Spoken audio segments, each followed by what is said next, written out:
දේශපාලන සංස්කෘතිය අපි වෙනස් කරලා තියෙන්නේ.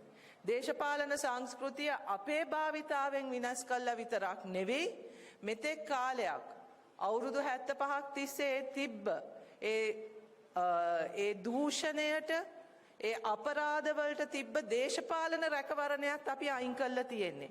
ඒක තමයි අද ඔබ තැන් වල දකින කලබලය දකින අර මේ කලබලය තමයි බය වෙලා තියෙන ඒ තැන් දකින්නේ තව දුරටත් ඒ ජනතා විරෝධී ඒ දූෂිත අපරාධ වලට දේශපාලන රැකවරණය නැහැ.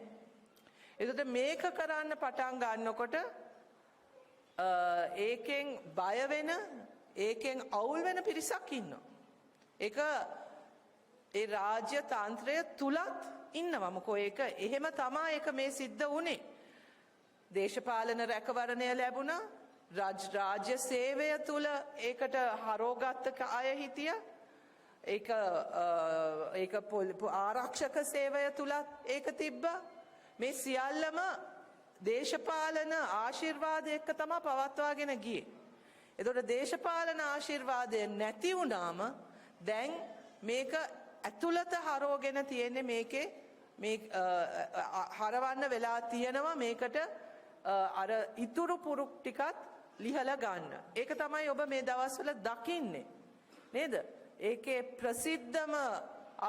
ප්‍රසිද්ධම සිද්ධීන් දෙක තමයි එකක් පොලිස්පති දේශබන්දු තෙන්නකෝන් අත්අඩංගුවට ගැනීම. ඊට පස්සේ ඔහුට එරෙහිව ක්‍රියාත්මක වීම. ඔබ හිතන්න මීට පෙර ඔහොම හිතන්නවත් පුළුවන් දෙයක්ද පොලිස්පති අත්අඩංගුවට ගත්ත කියන එක. පොලිස්පති අත්අඩංගුවට ගත්තා විතරක් නෙවෙයි ඔහුට එරෙහිව ඔහුව අයින් කිරීමේ ක්‍රියාමාර්ගය ගැන ඒක ගැන හොයලා බලන්න පාර්ලිමේන්තුවෙන් ත්‍රිපුද්ගල කමිටුවකුත් පත් කරලා තියෙන්නේ. ඉස්සර ඔහොම දේවල් වෙන්නේ. ඒ කියන්නේ පොලිසිය ඇතුළටම අපි මේක හරවලා තියෙන්නේ. එතකොට අර ඒ කල්ලිය තුලින් ආරක්ෂා වෙච්ච අයට බයක් ඇති වෙනවා. තවත් එකක් ආණ්ඩු පක්ෂයේ හිටපු කැබිනට් තනතුරු දරපු පිල්ලයන් වැනි අය අත්අඩංගුවට අරගෙන තියෙන්නේ. එතනත් මම දැක්කා දැන් කියන්නේ ඒක පුදුම විහිළු සහගත දේවල් දැන් සිද්ධ වෙන්නේ. බලාගෙන යනකොට පොහොට්ටුවේ අය කියන දේවල් අහනවා නම් මේ රටේ නිකන් ජාතික වීරයා පිල්ලයන්. නේ? යුද්ධේ කරපු කෙනා පිල්ලයන් බවට පත් වෙලා තියෙනවා.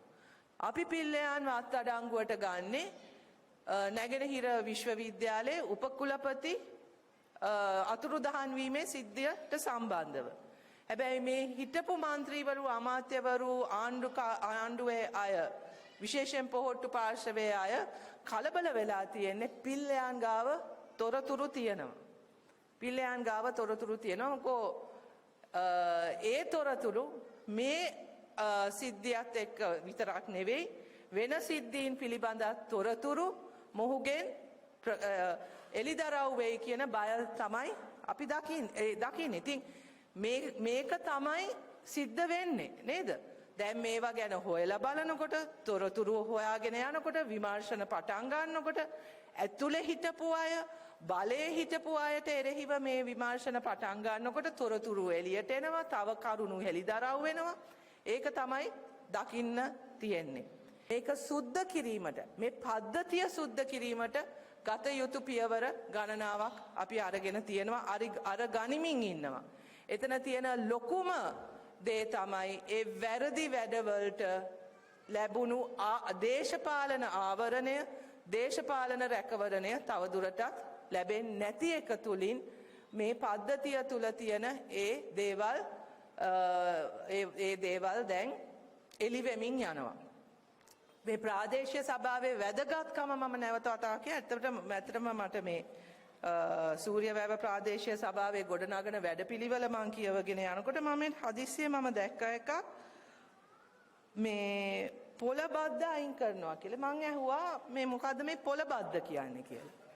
මොකද මට ඒක තේරුන්නේ මේ මොකද්ද මේ පොළ බද්දක් කියන්නේ මොකද්ද කියන එක මට හරියට තේරුන්නේ මට තේරෙන විදියට මේ පොළ බද්ද අය කිරීම තුලින් බදු කියන දේම විකෘති කළා. බදු අය කරන්නේ නැවත වතාවක් ජනතාවට සේවයක් සඳහා.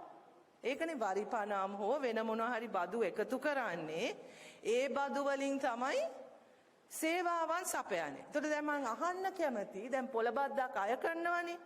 ඒ පොළ බද්දේ එන ඒ ගොවි මහත්මීන්ට හෝ ඒ ව්‍යාපාරිකයන්ට අවශ්‍ය පහසුකම් සලස්වලද තියෙන්නේ? හරියට කඩකාමර හදලා කුණු එකතු කරන ක්‍රමයක් හදලා ආරක්ෂාව සපයලා සනීප ආරක්ෂා සේවාවන් එහෙම සපයලාද තියෙන්නේ? ඒව නෑ මොකද? එහෙනම් බද්ද කොහාටද යන්නේ? අන්න ඉතින් මම ඒක තමයි කියන්නේ බද්දු කියන සංකල්පයම විකෘති වෙලානේ මෙතන. මොකද මට තේරුණ විදියට මම නිවැරදි කරන්න මම වැරදි නම් මට තේරුණ විදියට ප්‍රාදේශීය සභාව ටෙන්ඩර් එකක් දීලා පොළ දෙනවා කාට හරි කෙනෙක්ට. හරිද? ඒ කෙනා තමයි බද්ද අය කරන්නේ. එතකොට මේ බදු අය කරගන්නේ පුද්ගලයෙක්. හරිද? එහෙම වෙන්න බෑනේ. ඒක සම්පූර්ණ වැරදිනේ. එහෙම කොහොමද වෙන්නේ?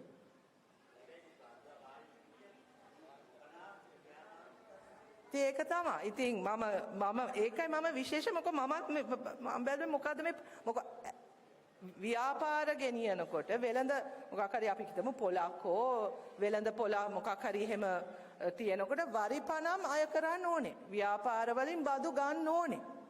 හැබැයි ඒ බදු යන්න ඕනේ කොතනටද? ප්‍රාදේශීය සභාවට. ප්‍රාදේශීය සභාවට යන්නේ මොකටද?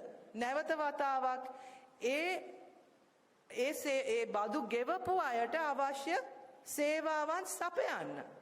එහෙමනම් මේ විදියට පොළ බද්දක් අය කරා නම් එහෙනම් මේ වෙනකොට පොළ සුපිරි තත්වයක තියෙන්න ඕනේ. එහෙම නැත්නම් එහෙනම් මේ වංචාවක් වෙලා තියෙන්නේ. ඒ නිසා ඒක නවත්තන එක මම හිතන්නේ මම 10 වාරයක් අනුමත කරනවා. මේක වැරදි. මේ බදු කියන සංකල්පයම විකෘති කරපු දෙයක්. විකෘති කරපු දෙයක්. එහෙම ටෙන්ඩර් වලින් ප්‍රදේශ ඇදිලේ ටෙන්ඩර් ලබා ගන්න කෙනාට බදු ගන්න ක්‍රමයක් තියෙන්න බෑ. ඒක වැරදි. හරි. ඉතින් ඔන්න අපේ ප්‍රාදේශීය සභාවලින් මෙච්චර කාලයක් වෙලා තියෙන දේ. එතකොට මම තව ටිකක් කියෝගෙන යනකොට තව එකක් මට අහුණා ආදාහනකාරයක් ඉදි කරන්න ඕනේ කියලා. එතකොට ඒකත් මූලික දෙයක්. ප්‍රාදේශීය සභා ව්‍යවස්ථාව තුල තියෙන්නේ මොකද්ද? උපතේ සිට මරණය දක්වා. ඒ වගේම මට මේ අපේ ඉන්දික සහෝදරයා ලියලා දීලා තියෙනවා මෙතන ප්‍රාදේශීය සභාවේ ආදායම තියෙනවා කියලා කෝටි 11ක්. කෝටි 11ක ආදායමක් තියෙන ප්‍රාදේශීය සභාවකට තාම ආදාහනකාරයක් නැහැ. කොහොමද ඒක වෙන්නේ? ඒ ප්‍රාදේශීය සභාවේ ඩියුටි ලිස්ට් එකේ ප්‍රධාන දෙයක්. එතකොට මේ මූලික දේවල් ටිකවත් කවදද සහෝදරයා මේ ප්‍රාදේශීය සභාව ආරම්භ කරා කිව්ව 1996 මේ දිගටම ඉන්දික සහෝදරයා 2097 ඉඳන් ඉන්නවා. ඉතින් මේ 11000ක කෝටි 11ක ආදායමක් තියෙන ප්‍රාදේශීය සභාවකට මොකද ඒක කරන්න බැරි? නේද? ඉතින් මේ මූලික දේවල් නොකරපු ප්‍රාදේශීය සභා මං අහන්නේ මොනවද මේවා කළා තියෙන්නේ? ඉතින් මොනවද කරේ කියන එක අපි හැමෝම දන්නවා. හොරකම් කළා තියෙන්නේ. ජනතාවගේ මුදල් අවභාවිතා කළා තියෙන්නේ. ඒ සබිකයන් පෝසත් වෙලා තියෙනවා. ගමට අවශ්‍ය ඒ සේවාවන් සපයලා නැහැ. ඒක තමයි ප්‍රාදේශීය සභාවක මූලික වගකීම. අන්න ඒ නිසා තමයි අපිට මේවා සුද්ධ කරලා ඕන වෙන්නේ. මොකෝ අපි මේ ආරම්භ කරලා තියෙන ගමන තුල මේ අයවැය මේ අපි සම්මත කරගත්ත මාසයකට කලින් අපි සම්මත කරගත්ත අයවැයෙන් අපි විශාල මුදලක් වෙන් කරලා තියෙනවා ගම සංවර්ධනය කරන්න සඳහා, ගමේ යටිතල පහසුකම් වලට, ගමේ ආර්ථිකය වර්ධනය කරන්න විශේෂයෙන්ම ස්වයං රැකියා කාන්තාවන්ට තරුණ තරුණියන්ට ඒ ස්වයං රැකියා අවස්ථා හරියට හදාගන්න ගම පිරිසිදු කරන්න අපි දැන් ආර්ථිකය ස්ථාවර තැනකට ගෙනල්ලා තිබ්බට අපි දැන් ඒක ආර්ථික වර්ධනයක් දක්වා ගෙනියන්න ඕනේ. ආදායම් ඉහළ නංවන තැනකට අපි මේක ගේන්න ඕනේ. ඒතකොට රටේ ජාතික ආදායම වැඩි වෙනවා විතරක් නෙවෙයි ජනතාවගේ ආදායම් වැඩි වෙන්න ඕනේ. ඒතකොට ඒ හරහා තමයි ඒතකොට මිනිස්සුන්ගේ අර පොහොසත් රටක් ලස්සන ජීවිතයක් කියන අපිට ඒ ටාගට් එකට යන්න පුළුවන් වෙන්න ආර්ථික වර්ධනයක් සිද්ධ වෙන්න ඕනේ. එතකොට ආර්ථික වර්ධනයක් සිද්ධ වෙන්න නම් ඒක ඉහලින් කරන දේවල් වලින්ම වෙන්නේ ඒ ප්‍රතිපත්ති ගමට හරියට ක්‍රියාත්මක වෙන්න එහෙනම් ඒ පුරුක් ටික හරියට ලස්සන්ට පෙළ ගැහෙන්න ඕනේ. උඩයි යටයි මැදයි අතර සම්බන්ධයක් තියෙන්න ඕනේ. වඩාත්ම වැදගත් එක අපි සියලු දෙනාම එක අරමුණකට යනවා කියන එක තහවුරු වෙන්න ඕනේ. එකම දේශපාලන සංස්කෘතියක් භාවිතාවක් දේශපාලන අධිකාරිය තුල තිබ්බේ නැත්නම් අපිට අනිත් ඒවා ටික හදාගන්න කොහෙත්ම බෑ. ඉතින් ඒ නිසා තමයි අපිට මේ පළාත් පාලන මැතිවරණය මෙච්චර වැදගත් වෙන්නේ. අපි සැලසුම් කරලා තියෙන දේවල් හරියට ක්‍රියාත්මක කළා ඒකේ ප්‍රතිලාභ ගමට ගෙන්න ගන්න අවශ්‍ය ඒ ගමේ ආයතනය පළාත් පාලන ආයතනය ප්‍රාදේශීය සභාව හරියට හදා ගන්න තියෙන අවශ්‍යතාවය නිසා.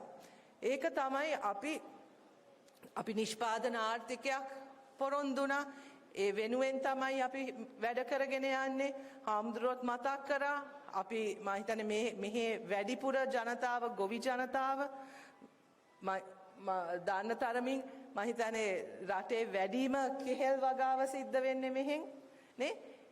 ඒවා අපිට දියුණු කරන්න ඕනේ. අපිට මේවා වෙළඳ පොළට ගෙනියන මාර්ග අපි තව දියුණු කර ගන්න ඕනේ. අතිරික්තයකට මොකද්ද කරන්න කියන එක අපි සැලසුම් කරන්න ඕනේ. මම හිතන්නේ මන්දාන තරමින් ප්‍රථම වතාවට අපිට වීමිලක් සහතික කරන්න පුළුවන් උනේ. ඒක කරාමත් අපිට බෑන්න ගොවියෝ ගෙනල්ලා මේ රජයේ ගබඩා වලට වී දැම්මේ නෑනේ කියලා. ඔව් ඒක නෙවෙයි අපි බලාපොරොත්තු වෙන්නේ. මොකෝ ඒ වී ගබඩා විනාශ කරලා තියෙන්නේ මේ වෙනකොට. අපි ඒව හදා ගන්න ඕනේ. නමුත් මොකද්ද ඒ සහතික මිල තුලින් සිදු වුනේ? වී ඊට වඩා අඩුවට වී ගොවියට ඒක විකුණන්න බෑ. ඒ විකුණන්න අවශ්‍යතාවයක් තිබ්බේ නැහැ. ඊට වඩා එක්කෝ ඒ මිලට ගන්න ඕනේ නැත්නම් ඊට වඩා වැඩියෙන් ගෙවලා ගන්න ඕනේ. කාටද ඒ වාසිය ගියේ? ගොවියට. නමුත් අනිත් පැත්තෙන් අපිට පාරිභෝගිකයත් ආරක්ෂා කරන්න ඕන නිසා තමයි අපි සහල් මිලටත් අපි සහල් මිලත් තීරණය කරේ ආණ්ඩුව විසින්. එතකොට ආණ්ඩුව වෙළඳ පොළට මැදිහත් වෙන්නේ මෙවැනි අවස්ථාවල නිෂ්පාදන ඒ ආර්ථික ඒ සම්බන්ධතාවය තුළ නිෂ්පාදකයාත් පරිභෝගිකයාත් දෙන්නම රැක ගන්න. ඒකට තමයි ආණ්ඩුව මැදිහත් වෙන්න ඕනේ. මීටත් වඩා මැදිහත් වෙන්න ඕන නම් අපි ඒකත් කරනවා. අපි රජයට අයිති වී ගබඩා දියුණු කරන්නත් මේවා සියල්ලමත් සැලසුම් කරගෙන තියෙන. එතකොට තමයි ඇත්ත තරඟකාරීත්වයක් රට තුල ඇති වෙන්නේ. ඉතින් මේ සියල්ලම කරන්න තමයි අපි සැලසුම් කරලා තියෙන්නේ. සහ මම මේක කියලා නවත්තන්නම්. මේක මට වැදගත්ම මට මගේ වගකීම තුල මට කියන්න ඕන දෙයක්. ඔබ දන්නවා අපි රටේ අධ්‍යාපන හදන වගකීම බාරගත්තා. ඒක අපි 2026 සිට ක්‍රියාත්මක කරන්න සැලසුම් දැන් යොදාගෙන යනවා. අපි ඔබට පොරොන්දු වුණා දරුවන්ට ගැළපෙන දරුවන්ට හොඳ අනාගතයක් තහවුරු වෙන ඔබට බරක් නොවන දරුවන්ට බරක් නොවන අධ්‍යාපන ක්‍රමයක් අපි මේ රටේ හදනවා කියලා. ඒකට අපි දැන් මේ අවුරුද්ද තුල සැලසුම් කරගෙන යනවා.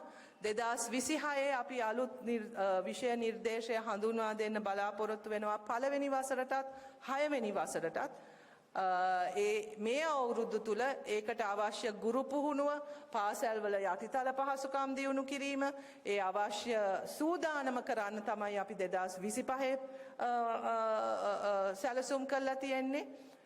මේක මතක තියාගන්න අපි අධ්‍යාපනයට අත ගහනකොට අත ගහන්නේ ගොඩක් කල්පනා කළා. අධ්‍යාපනය කියන එක රටට වැදගත්. නිකන් ඕනවට එපාවට නිකන් එහෙන් මෙහෙන් අත ගාලා හරියන්නේ හරියට මේක කරන්න ඕනේ. අවුරුද්දෙන් අවුරුදු දේවල් වෙනස් කරන්න බෑනේ. පිළිවෙලට හරි දේ අපි කරන්න ඕනේ. ඉක්මන් වෙන්නත් ඕනේ. හැබැයි හරි දේ කරන්නත් ඕනේ. විශේෂයෙන්ම අධ්‍යාපනය වගේ දෙයකට අත ගහනකොට. ඒ නිසා තමයි අපි මේක පිළිබඳ සාකච්ඡා කළා. අධ්‍යාපන පිළිබඳ විශේෂඥයන් එක්ක සාකච්ඡා කළා. මේකට වගකිව යුතු ආයතන සියල්ලම ඒවා තුල මේ ප්‍රතිපත්තිය ගැන සාකච්ඡා ඇති කළ ඒ ආයතන වලට සුදුසු පුද්ගලයන් පත් කරමින් ඒ නිලධාරීන් එකතු කරමින් අපි දැන් සැලැස්ම හදාගෙන යන්නේ. අපිට අවශ්‍ය වෙන්නේ අවුරුදු 13ක් පාසල තුල රඳවා ගන්න පුළුවන් විදිය අධ්‍යාපනයක්. කාවවත් හැලෙන්නේ නැතුව යන්න පුළුවන් අධ්‍යාපන ක්‍රමයක්. දරුවන්ට අවුරුදු 13 ඉවර වෙලා එළියට එනකොට ඊළඟ පියවර මොකක්ද කියන එක ගැන හොඳ අදහසක් එක්ක එන්න පුළුවන් දරුවෙක් තමයි අපිට ඕනේ. ඊයේ රෑ උසස් පෙළ ප්‍රතිඵල නිකුත් වුණා. මම මේ විභාගයේ සාර්ථකව ඒකට මුහුණ දුන්න අපේ දරුවන්ට සුබ පතන අතර මම දන්නවා දරුවන් දහස් ගණනක් ඉන්නවා ඊට පස්සේ මොකද්ද කරන්න කියන එක ගැන පැහැදිලි අදහසක් නැතුව. සමහර ළමුන් දැනටමත් දෙවනි වරට A level කරන්න තුන්වෙනි වරට A level කරන්න රිසල්ට් එන්න ඉස්සෙල්ලා පටන් අරගෙන තියෙන්නේ. මොකද මේ අපේ ක්‍රමය තුල තියෙන තරඟකාරීත්වය සහ ඔවුන්ට පාසල තුල හරියට ඉදිරි ඔවුන්ගේ අනාගත ජීවිතය ගැන හොඳ ගුරුවරුන් හෝ පාසලෙන් හෝ අධ්‍යාපන ක්‍රමය තුලින් ඒක පෙන්눔 කළා නැහැ. ඒකට මඟ පෙන්වීමක් සිද්ධ වෙලා නැහැ. ඒ නිසා අර සාර්ථක වෙච්ච ළමයි වගේම දැන් සතුටින් ඉන්න ළමයි වගේම ඊළඟට මොකද්ද කරන්නේ කියලා හිතා ගන්න බැරි ළමයි කොට්ටාසයකුත් ඉන්නවා. අපි උත්සාහ කරන්නේ එහෙම නෙවෙයි. අවුරුදු 13 පාසලේ වසර 13 සම්පූර්ණ කළා උසස් පෙළ කළා ඉවර වුණාම දරුවගේ ඊළඟට මොකද්ද වෙන්නේ කියන එක ගැන පැහැදිලි අදහසක් තියෙන්න ඕනේ. වෘත්තීන් පිළිබඳ මීට වඩා හුරුවක් එන්න ඕනේ. තමන්ගේ රුචිකත්වය හැකියාව පාසල තුල හඳුනාගෙන ඒ අනුව මඟ පෙන්වීමක් පුහුණුවක් ලබන්න පුළුවන් අධ්‍යාපනයක් අපි හදන්න ඕනේ. ඒක තමයි අපි 2026 ඉඳන් ආරම්භ කරන්නේ. ඒක මුළු පද්ධතියටම හඳුන්වා දෙන්න අවුරුදු 5ක වගේ කාලයක් යයි. අපි මේක ඉතාමත්ම ගැඹුරින් අධ්‍යයනය කළා පියවරින් පියවරට දරුවන්ගේ ප්‍රතිචාරات ලබා ගනිමින් මේක වෙනස් කරන්නේ. ඉතින් අපිට කලබලයක් නැහැ. නමුත් අපි මේක කරනවා.